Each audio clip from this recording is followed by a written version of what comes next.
Okay, welcome, Cunnus. Hi, thank you Hi. for having me today. I've been looking forward to this. Yay! I've been looking forward to having you too, especially since you recently announced a big film project. Yes, yes, yes. I have a new short film. In fact, it's my first narrative film, and we are in the middle of doing a Kickstarter crowdfunding campaign for it, and we have so many exciting things in the campaign that are happening. Like tomorrow, we're having a big, oh my gosh, my cat wants to be involved. Um, we are doing a big fundraiser party with bands, and we have cool raffles and performance art. It's just going to be like super fun in Oakland at Eli's. Oh my gosh, that does sound super fun. That's going to be amazing. Okay, so tell everybody who you are, what you do, your background a little. Kind of jumped right over it. Sure, yeah. So I'm Cunnus. I am the singer and bassist of Vorlust. And not only am I a musician, I'm also a filmmaker, and I have a background in performance art and radical performance art. That's like where I got my start. And then that morphed into experimental films and music, and then merging music and film together. And then now I'm in this place of doing a narrative film and having my band Vorlust do the soundtrack. So there's so much crossover and intermingling between like the moving image and sound for Yes, me. this is true Gamel's Kunstwerk. Cool. I yeah, yeah, the totality of art with like visuals and acting and music and Mm. I sometimes cannot say the word correctly because I started calling it Gamel's Kunstwerk because of Yeah, my because art. Kunst is art in Dutch and German, I Yes. believe. Yeah, so I knew what you were saying, but it was like, oh, I like it. Sounds like cunt. So I thought Yeah, that was yeah, pretty no. fun. It comes from Wagner's idea of like he wanted to put on these operas where he was also designing the stage and like building the entire stage. He had this like vision of a stage on a river with like the mountain, that like natural mountain landscape behind it. So it's just like open in the back and people were to perform in this thing. And so he had this like huge idea. He never got to finish it, but it was called Jamal's Kunstwerk. And then my name being Gamel, I always thought Gamel cunt work, so I can't say it right. Wow, I love that. I absolutely love that. Yeah, so it's That's super Cunnus cool. Kunstwerk. Kind of Kunstwerk, that's the way that's how we roll. Yes. So yeah, so Yeah, I many was what's that? it's so many awesome creative outlets. Yeah, it was interesting because I, at a certain point when I was really immersed in like all my creative inspirations, I was like, oh, should I choose which one to focus on? And I couldn't choose. And then I started, really looking at artists like Nick Cave, for example, and Lydia Lunch, and artists that really took, this way of merging all their multifacetedness, like spoken word, film, music, performance art. And then I was like, well, they're doing it, so I don't have to choose. I'm just gonna do what I do, Yeah, absolutely. I totally believe in being multidisciplinary and like expressing yourself through many disciplines. Nick Cave is such a great example because I love his shoe line. He has these like Oh, he has a shoe line? oh girl, he had a shoe line that was sold at the Guggenheim. He turned the gift shop into his shoe store, and they're all Wow. crazy, colorful, sculptural, beaded, fringy, crazy looking shoes, and I loved them all. And That's I, amazing. That's yeah, at cool. the Guggenheim.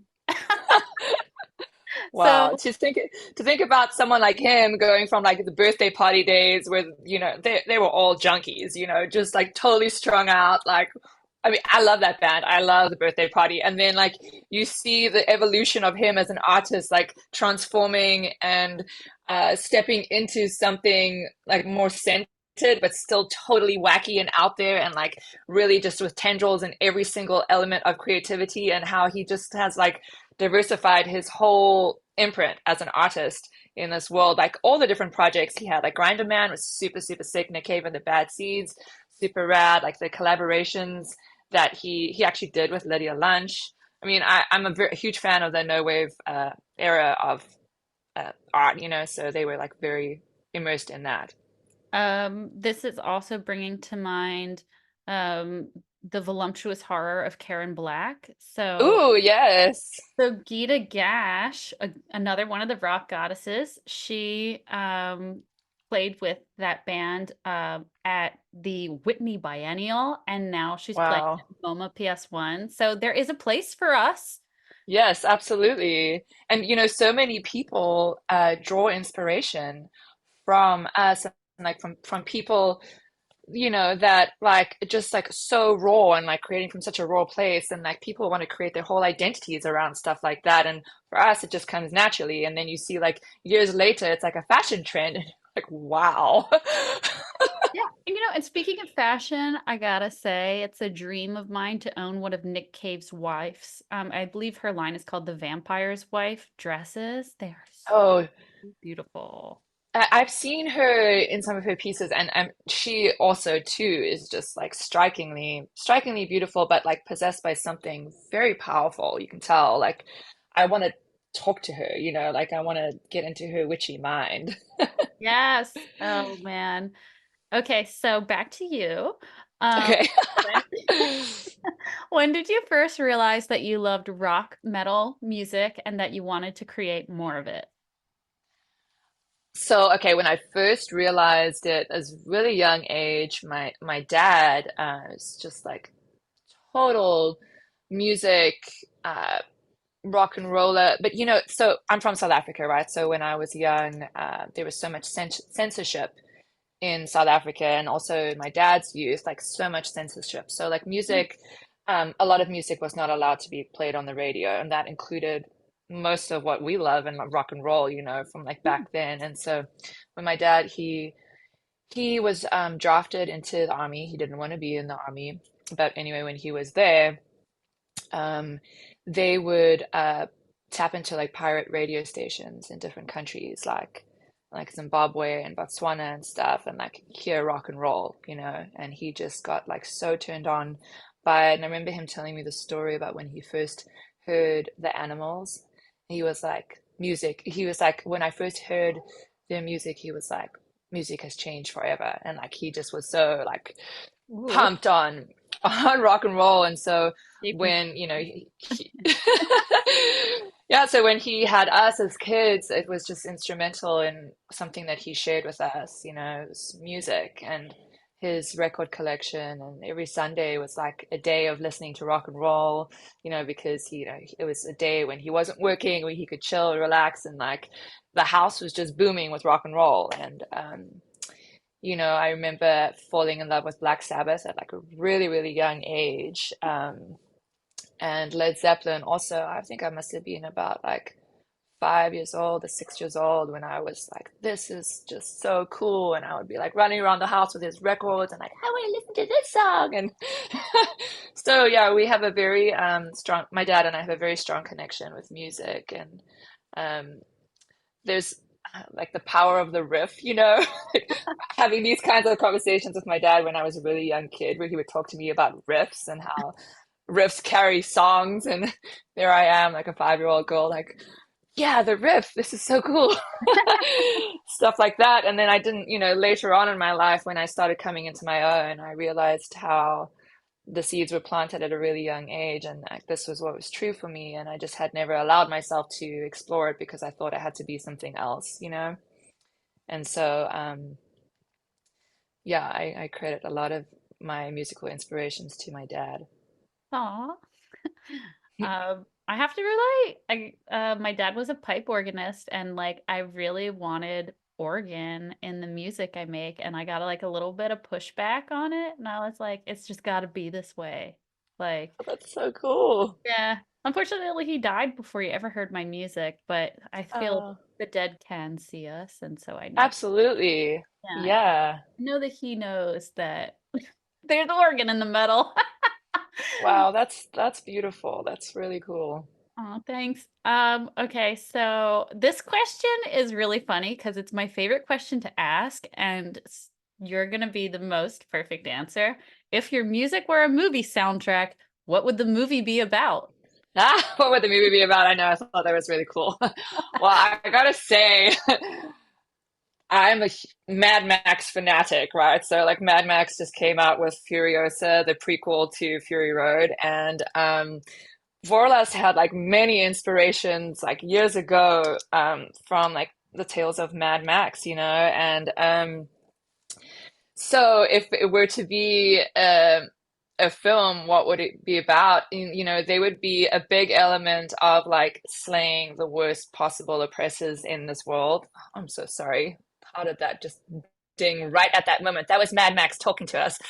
Oh, it's totally fine. It didn't appear in this. Oh, it didn't? Okay, cool. I'm just going to turn it on silent on my end just so that it stops disturbing the riff. Yeah, this Um, software has like a hard this software has like a really hardcore like sound muffling thing that I don't have to set. Thank goodness. oh, cool. Oh, Yeah. that's great. Yeah, so back to Mad Max, if Vorless were to make a soundtrack for a film, what would the film be about? There would be elements of like slaying the grossest representations of humanity, right? And we would obviously be decked out in like serious gear of like the most epic rides, like hot rods and freaking choppers. And I mean, it totally sounds like I'm ripping Mad Max, and I don't fucking care because those are some of my favorite things, So we would have like an artillery of underground DIY masterminds that are just like empowered by reclaiming the freedom of humanity, and getting rid of what is so disastrous and disgusting about the human race. I love it. Tina Turner is my like greatest hero. So, Thunderdome. Thunderdome. Yeah, Totally. Thunderdome. Yes, you did Yeah, that great. thank you. It's all about the frown. That's the best way to sound like Tina Turner. Oh my God. Yeah, I love her too. What a Um, freaking epic example of somebody stepping into their power and transforming their lives and like giving an amazing voice to the world. Again with the goosebumps. Yeah, she just, was not a quitter ever. She got her first Mhm. Grammy when she was 44. Like she had to start over. She had to like legally change her name to keep the rights to her music Yeah. and just like battled through so much. Like nobody went through more shit than Tina Turner. And so, And speaking of that, everyone is all like, "Oh, Taylor Swift, like taking the rights back to her music," and it's like, girl, rewind. Rewind. Like, look at, for example, what Tina Turner did. yeah. Like that deserves mad respect. And so yeah, she also stepped away from domestic abuse in in her relationship with nothing. Like Nothing. she had nothing. She literally ran out of her hotel room, Wait, she did across a freeway. she did leave with four kids, his four kids, two of which were not her biological children, which she Which she continued to still raise raised. and Yeah. took care of for the rest of her life. Yeah. So she had that. So Yeah. Powerhouse.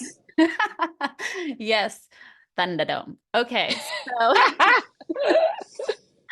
So looking back, oh wait. If you could play your next tour with any three bands alive today, who would you choose? And is there any festival you would like to play most of all? Oh, I didn't realize it had to be three. I was like, okay, Oh, because you there's can so just many. Okay. go ahead. Honestly, I've changed the question recently to like if you could plan a lineup for a festival because I realized how difficult it is to say three. So Mm. Well, the I three gotta say, I met Clarissa from Vicious Blade when Vorless was on tour and we played Pittsburgh, and she just freaking crushes it. And it was such a pleasure to watch her perform. And so I would love to do something with Blade and Clarissa. And then I love Stainless with Mira and Larissa, just like, charging forward and showing people what's up. I love that band so much. So I'd love to do something with them as well. Also, Vorlust, back when we were working on the our album Lick the Flesh, I was super inspired by Bulldozer. I've always loved Bulldozer, so the fact that I'm seeing them doing shows right now, I'm like, dude, I want to play a show with Bulldozer. That would be so cool. And also like Friends, Bewitcher. I love Bewitcher. I'd love to do something with Bewitcher. Bat. I love the guys in Bat and Municipal Waste. It would be so rad to do something with them too. They just always crush it. Like every show that they do that I've seen, I just love seeing those guys and their bands perform because they just crush it and they get everybody so pumped and the energy is like swirling around and like people move, people rock out, people are like jumping off the stages. No matter what, every single show that any of those guys play, it's always just like so enlivening. So that would be really cool to do something with them. I must introduce you to April from Shoebox Jones. She's also a filmmaker. You guys could be best Oh, friends. yes. Yeah. I would love to meet them. Thank you. Yeah, I think you would dig the music based on that answer too. And she's also just like totally just like bright sunshine, wonderful person, full of positivity and optimism. Oh, So, rad. yes, we always need more of those. So, okay, Yes. what festival would you name this thing, this lineup you just created? Oh, what would I name it? Oh, damn. Ooh. Mm. Yes, take a moment. Mm. Cave Cunt Metal Fest. Love it. I'm I just need everyone to have like bones in their hair, like pebbles. Oh God, yeah, that would be great.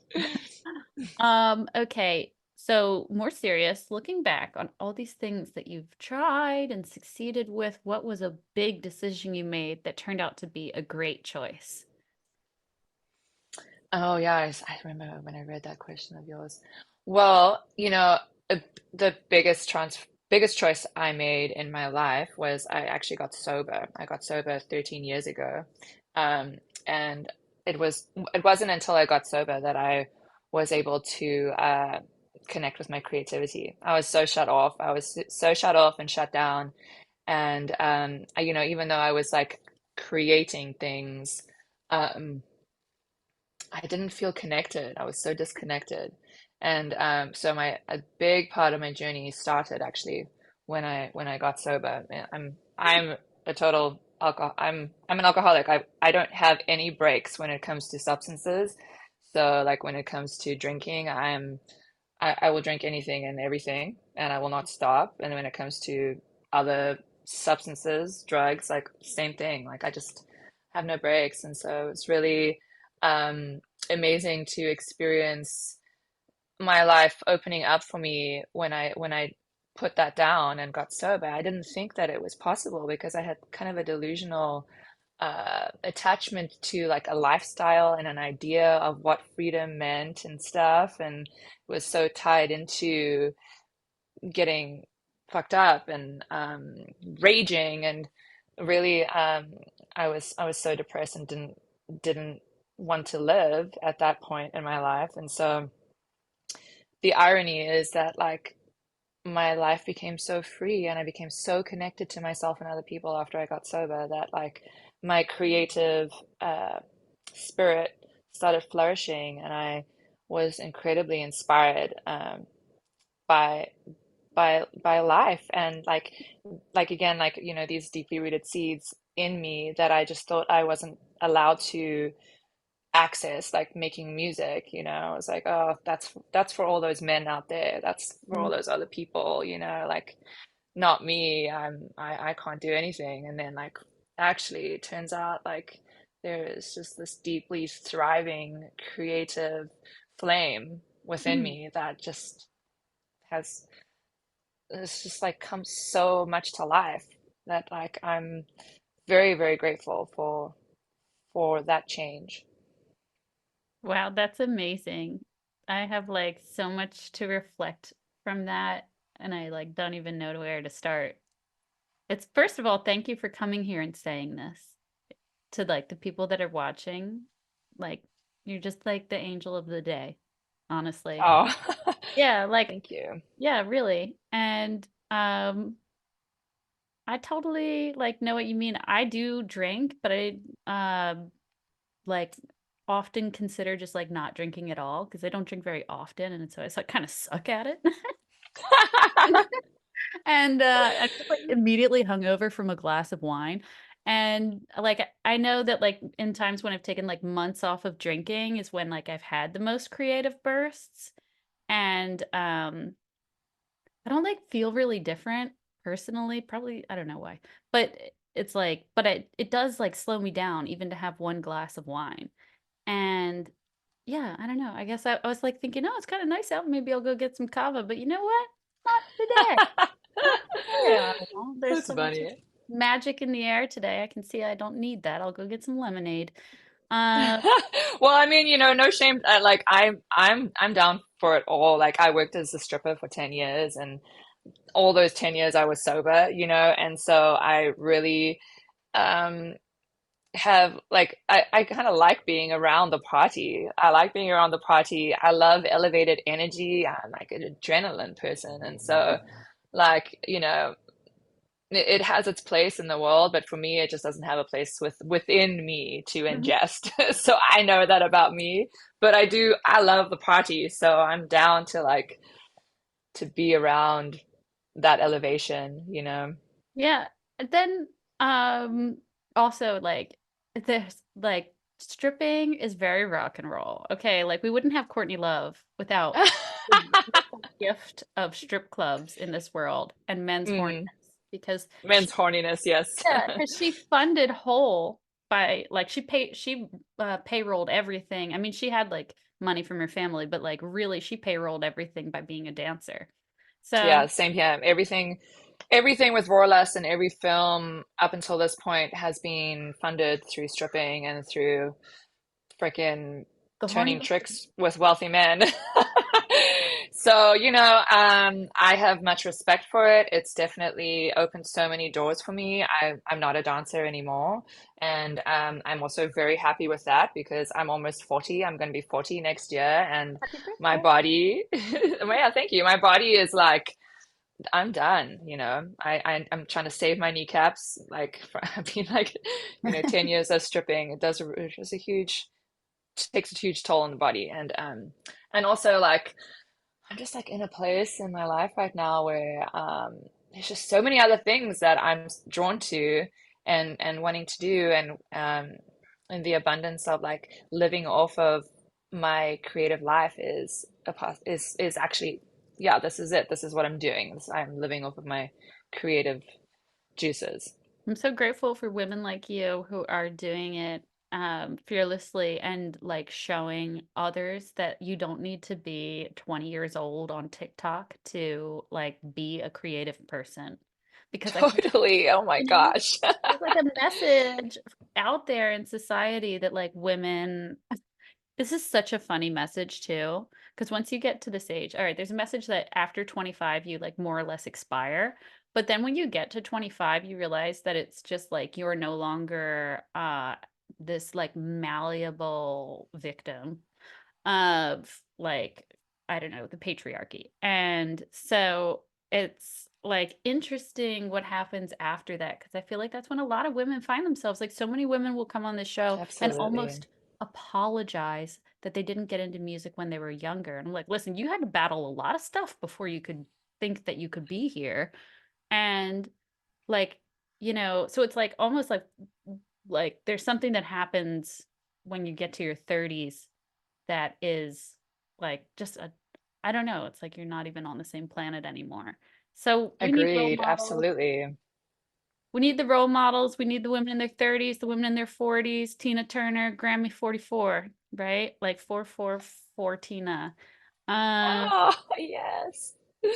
and then the other thing I wanted to say about that answer is that it's like The answers that people give to that question are so awesome. They're things like, you know, realizing like Anne from Rope, like talking about how like she stayed in this band for a really long time with people who didn't want to record, and then she just like couldn't take it, left, and then she got to record her album. And like, Wow. Yeah, that's powerful.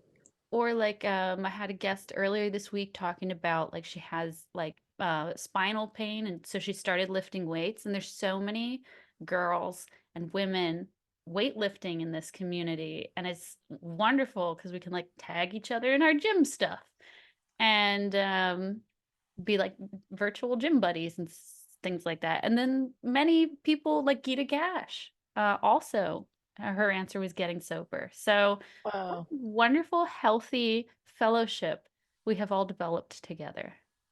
Thank goodness That's for so this. true. All right. So what's your favorite gear and your favorite stage wear? Ooh. Well, my gear right now that I'm playing through is I have an orange 1000 watt Terra bass head, and that thing is super powerful. I pair it with a Boss Overdrive, and that's pretty much. Oh, and I play through it. Yeah, I play through an Ampeg SVT 810. So all the power. I got all the power going on in my rig. And my bass right now, actually my bass that I've had for a really long time, probably like 12 years now, is I have a Gibson RD artist reissue. It's a total freaking beast. It's got bassline pickups made by Seymour Duncan, and there's like nothing like playing that bass for me because it just has a growl to it that I have like several other bases, and every time I'm like, maybe I'll try take this bass on tour with me. Maybe I'll try, and then I will play it. Oh, no, something's just not right. And then I'll pick up the Gibson, and I'll be like, oh God, I'm taking this thing. Obviously, the only reason why I've entertained taking other basses on tour with me or playing other basses is because the Gibson weighs 12 pounds. And so it's so freaking heavy. It's just like 12 pounds of solid wood, and Yeah, um like a I log. have this yeah, totally. And I have this Aria Pro, and it's an Aria Pro ZZB. It's like so cool, and it's like a pointy, it definitely looks super metal. And I love that bass too, but like it just does not compare. The Gibson RD is like so powerful, so awesome. I feel like you could play it through anything and it would sound good. Um, so that's like my current gear, and then my stage attire. Well, I fucking love getting dressed up. So um, I've worked with several different artists that make leatherware, and one of them is Metal Institution, and they've made me custom pieces for my shows over the past 2 years, and they're just like knock it out the park, studded metal pieces, harnesses, gauntlets, you name it, like all the things, and they also have like vegan leather options and stuff. So I've done a lot with them. I like to just get totally tricked out because we play beast metal. There's nothing shy about beast metal. So yeah. Perfect. And yes, getting dressed up. I'm gonna have to grab the names of some of those leather people from you for the show notes after this so we can Oh yes, definitely, definitely. spread them around. What's a performance memory you will never forget? A performance memory I will never forget. Oh, I gotta say, we did a tour last year of the West Coast, and our last show we were playing San Jose, and we had like such a great tour. It was awesome. We came back, and we playing this like outdoor show in San Jose that was meant to be under an overpass, and so we get there, and it's with like Cancer Christ and Mortal, and um, oh my gosh, there were a bunch of bands on that bill, and I'm spacing on some of the names right now, but I remember Cancer Christ was the headliner, and the guy from and Cancer Christ decided he was going to be the one to talk to the cops, because obviously the cops came and busted because some kid who I'm just gonna say that they really should think twice about what they were doing. It was one of the hottest days of the year, and they decided they were gonna light like a smoke bomb, and they started a fire, right? Oh, great. So they started a fire. The cops came. Fucking dude from Cancer Christ is like going up to the cops, and like something happens, and he was like, "Man, fuck you." Oh no. Stupid shit that you do not want to be doing, like fuck the cops, all about fuck the cops, but like, there's a time and a place. And so anyway, they were basically like following all the movements about what we were doing in San Jose, trying to figure out where we were going to move this show to. So we had to make like a decoy spot. So they made a decoy spot, and then the actual spot was in like one of the band's grandmother's backyards. Yeah, And like grandma. if you know Cancer Christ, you know that like they get a huge amount of kids showing up to their shows, right? And so we were like, oh my God, like, are we really gonna try and do this in like, grandma's backyard? And everyone was like, well, we got no other choice. So we were like, fuck it, we're just gonna do it. We literally turned this backyard into the best show I feel like I've ever been a part of, because the energy was wild. It was the 4th of July. The kids wanted to party, right? And grandma wanted to party as well. And grandma Yeah. had like some like hot rod sports cars in the back of her yard, and like some kids started jumping on them, and grandma was like, I will shoot you, motherfucker, basically, like, get off my freaking car. And so like, stuff like that was going down, and like the everyone just was like, at that point, after waiting so many hours in the dead heat of trying to figure out where we were going to play the show, we were just like, are people still going to show up? And they did, like troves of them, to the point where like backyard was overflowing into the driveway, into the street. And then at the very end of it, right after like the last note that Cancer Christ played, the cops showed up. So it was just like, you just gotta like, if you're in it, you're in it, and don't give up. You never know how it's gonna turn out. There may be a grandma willing to open up her backyard to you for a good time. May we all become that grandma. I Good know. time, grandma. It's just so cool. Oh my gosh. It was It's great. Good really times. dumb. Yes, yes, yes. All right. One more thing is like we just did an East Coast show, and we played Montreal, and we played that awesome punk venue called Trackside.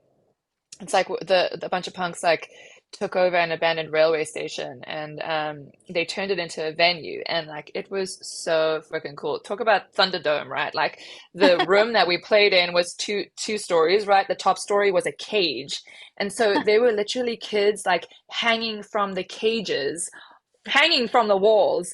Like it was really cool, and I'll never forget that. It was, and the kids in Montreal like totally showed up, and they were just giving it their all. It was rad. That is so fun. That sounds like an amazing venue. Note to self, when I go to Montreal, I must find this place. Yes. And what's your favorite self-care after a long day? Well, I'm a big fan of self-care, so I'm also a big fan of like clearing energy. So if I feel like something is blocked, or like there's an energy charge that doesn't feel really good in my body, I have different like meditative practices and mantras that I do to, flush things out of my space. And I do. So I did study transcendental meditation with a teacher, and that practice was really helpful about using the mantra, and that has opened up a lot of things for me.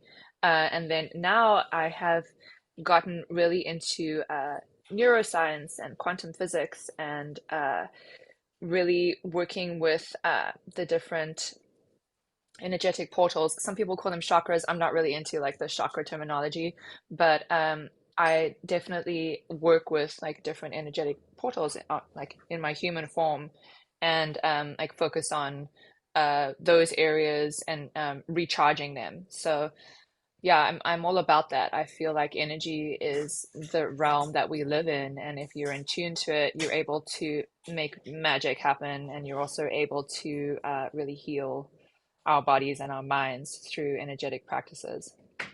Hmm. Okay, cool. So like you have a special kind of meditation for those long days?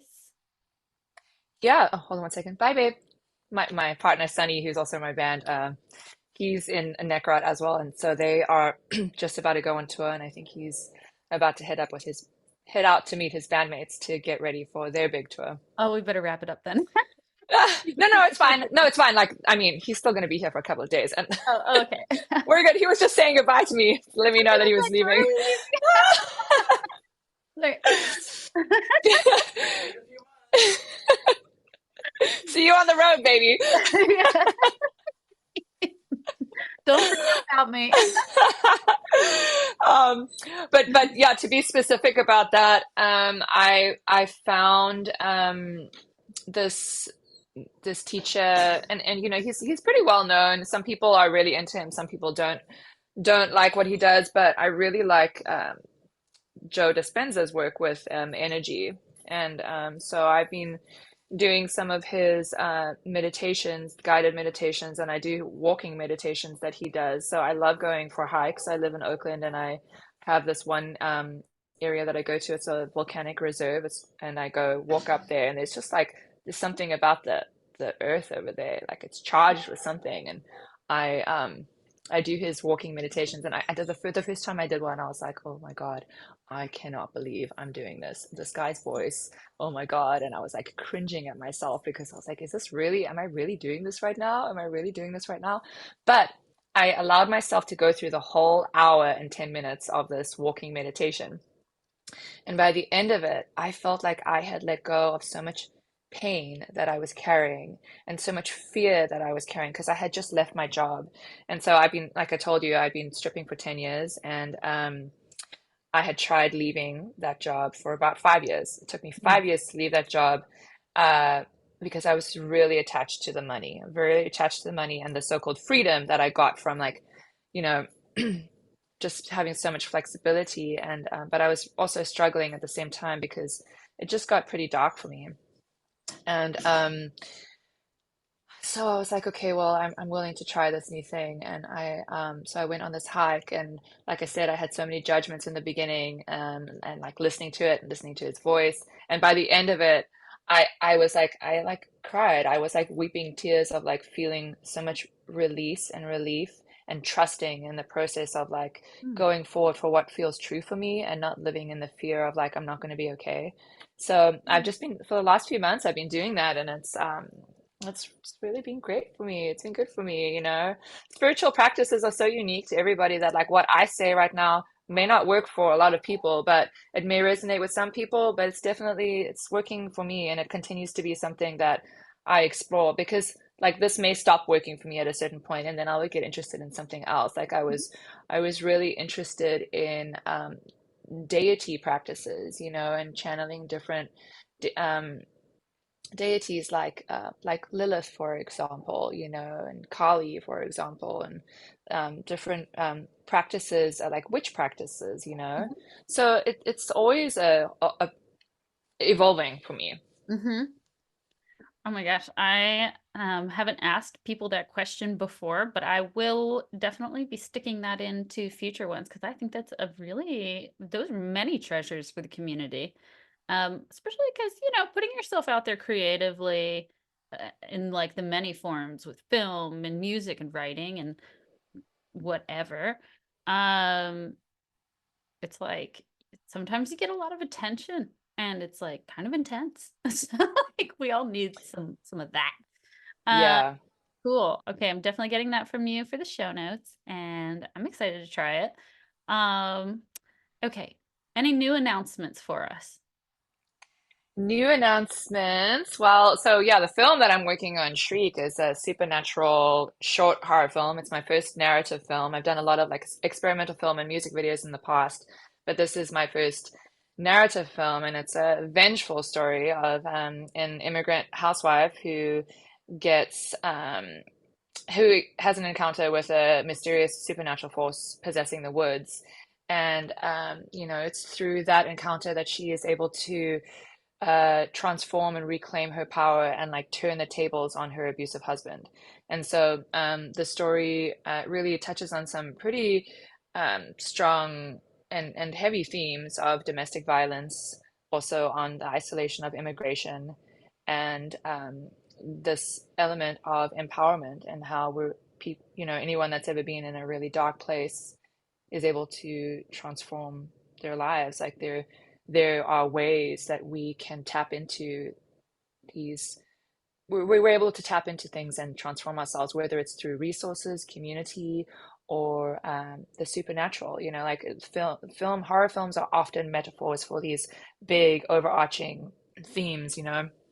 And so I'm a huge fan of horror films, and I've also experienced a lot in my life, and I've found a way to put those experiences, like channel them into creative stories that could transform the lives of other people as well.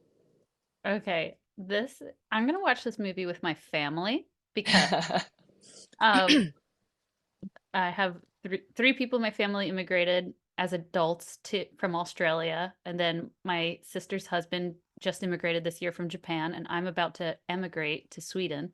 So Really? this Wow. is like a family Huge. film for us. Yeah, And my definitely. niece is half Mexican too, so it's sounds great. Love it. Thank And also you. I love that you're and totally excited to make my family watch this. That's good. It's a family It affair. certainly is. It's okay. They know me, so they're ready for it. But and I also love that you're like channeling into these stories. I have like a Substack where I write sci-fi horror too, and it's like that's where I put all the feelings. That's amazing. That's so great. Like I'm all about that. I feel like when you like I get like the weirdest ideas sometimes and I'm like, "Oh my God, I am a freak. How could I even be like thinking this?" And then it's like, "Well, actually," and then I transform it on the page and I put it on there. I'm like, "This would make a great movie." Oh my gosh, I can't wait to see it. When does it come out? Well, we're doing the crowdfunding for it right now. So we're filming in August and then it will come out next year. Okay, great. That was good. It'll be my family Christmas film in that case. Yes, definitely. Um, okay, and how can we listen to your music and follow what you do? So Vorlust has a Instagram page where you can follow what we do on there. It's Vorlust Beast Metal. And then on Spotify, we're on Spotify under Vorlust. You spell Vorlust Vorlust.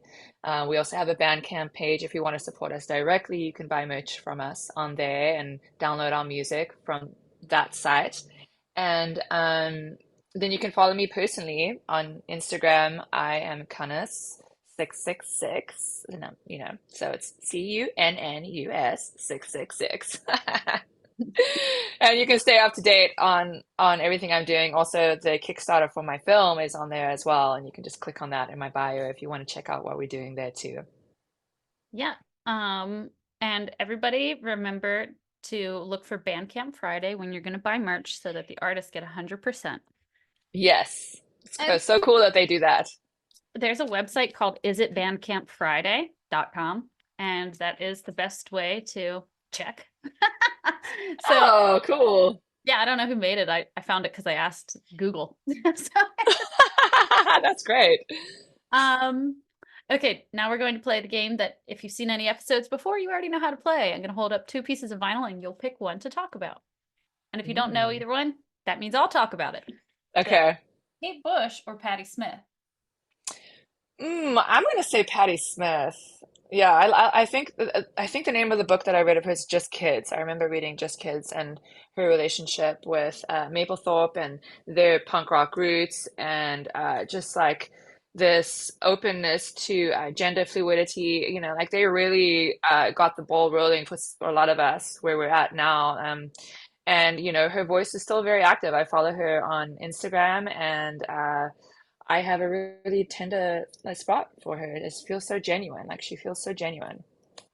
Yeah, I love her poetic lyrics so much. Citizenship is my favorite song on this Mm, album, which is awesome. goes great with, immigration. Uh, Yes. it's a long journey. So, Hoaxed or Susie Quattro? Ooh, hoaxed. It's so cool. I know April. Oh, Right. April's playing. Is it the same hoaxed? yes. Okay, okay, cool. I was like, are the two hoaxed? Yeah, so I know April from Soul Grinder, and so that's how I got familiar with hoax, and I just love April so much, and I support anything that she is involved with. So it's really cool to see that you have that vinyl. Amesies. I've had a girl crush on her like for so long, for I don't even know, it's like years and years and years, and she is so nice and so Yes. free. I Hmm. love her stage persona Me so much. too. Like everybody needs to see April play live. It doesn't matter what band she's in. Um, Yeah. Santa or Girl School? Girl school. I Hey, somebody wanted to see them when they played recently. I was like, oh my gosh, I was watching my friends' stories of them seeing them play, and I was just like drooling. I was like, oh my God. So I really hope that they do that again and I can go see them play. Also, I love the stuff that they did with Lemmy, obviously. Super cool, just like a legendary moment in time of punk rock metal. Yeah. yeah, what makes Lemmy cool though is that he loved Nina Hagen and he said so and he praised I her. love Nina Harnigan too. As well, Nina Hagen. So Oh, she's such a baddie. Oh my God. handy Nina Hagen painting. And So cool. so then and he also had a lot of praise for Wendy O. Williams. He loved the girls Yes, that like went for it in the shock rock. So that's what I like about Lemmy. He was like a real guy. same. Um But you know what? I think everybody enjoyed Girl School playing so much, even the people that weren't there, just like the fact that they played that Girl School is probably going to play more. I think that they got the I message. hope so. Yeah. Okay, so Marianne Faithfull or Tina Turner? Oh, Tina Turner. The Thunderdome. Yeah. I can't do it as well as you. Dun-dun-dun. You do it so good. Brown to do it. Oh my God. Yeah, I've got Private just dancer. mad respect. Yes, private dancer. Dance off for money. Do what you want me to do. So This good. this album is my favorite Tina album. It's like she did I believe the album before this was called Tina Takes the Country On. It was her first one after she got away from Ike. And Hmm. then she did this one, Break Every Rule. It's so good. Better than Private Dancer, but it's like a kind of a cross between country and rock. Oh, And so cool.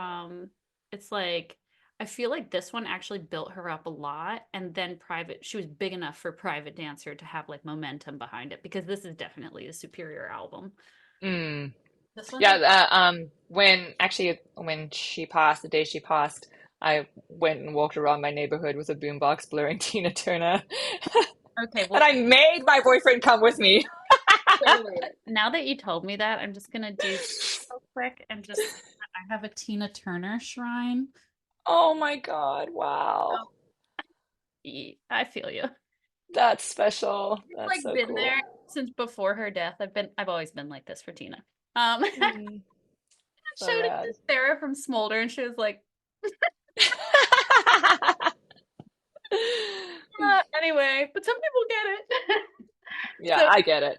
Yoko Ono or Jefferson Airplane? Jefferson Airplane, I got respect for Yoko Ono being a performance artist. Some of the stuff that she's done performance art wise, I thought was really brilliant, but I'm not like a huge fan of her music. I like the songs that John Lennon wrote about Yoko Ono, but like it's like I have like so I know that's really terrible, but I think I really respect her as a performance artist. Absolutely. Her music's just a little bit too out there for me, which is weird because I love out there music. I'm a huge fan of Diamanda Galás as well, but like Diamanda Galás is one of my favorite artists, but Yoko Ono, I don't know, it just doesn't the musically doesn't get it for me. Jefferson Airplane though, that's like a dad record for me. Like my dad introduced me to Jefferson Airplane, and I love them. Like they are musical. They're so musical. I love them. Yeah, totally. And I love everything that Grace Slick did when she went solo after Jefferson Airplane. She did a lot of stuff that was like proto heavy metal. Hmm. Um, and yeah, Yoko, I mean, cut an amazing, famous performance piece. I do understand that her music isn't really that listenable. It kind of lacks rhythm. Hmm. Um, But I yeah. feel like if I had to see it live in the context of a performance piece, I would be like, hell yeah, you know? But Oh, like just listening to it in the context of music, it's like, I'd rather, sadly, I'd rather listen to John Lennon, oh you God. know? It's like listen, but if I had to choose between seeing two artists perform, I would go see Yoko Ono perform versus like seeing John Lennon perform, you know? Oh yeah, yeah. Okay, well, thank you so much for your time today and all of your stories and insight. I will keep in touch with you. I feel like I have so many things to send you. Women, Oh links, my gosh. love, affection. Thank you so much. This has been really special for me. And like I said, you've interviewed a lot of people that I care about deeply and love what they do. And so to be here part of this process with you and meeting you and talking to you about all this like really special inspirational stuff is so cool. So thank you so much. Right. Talk to you soon. Yeah, take care. Enjoy your day.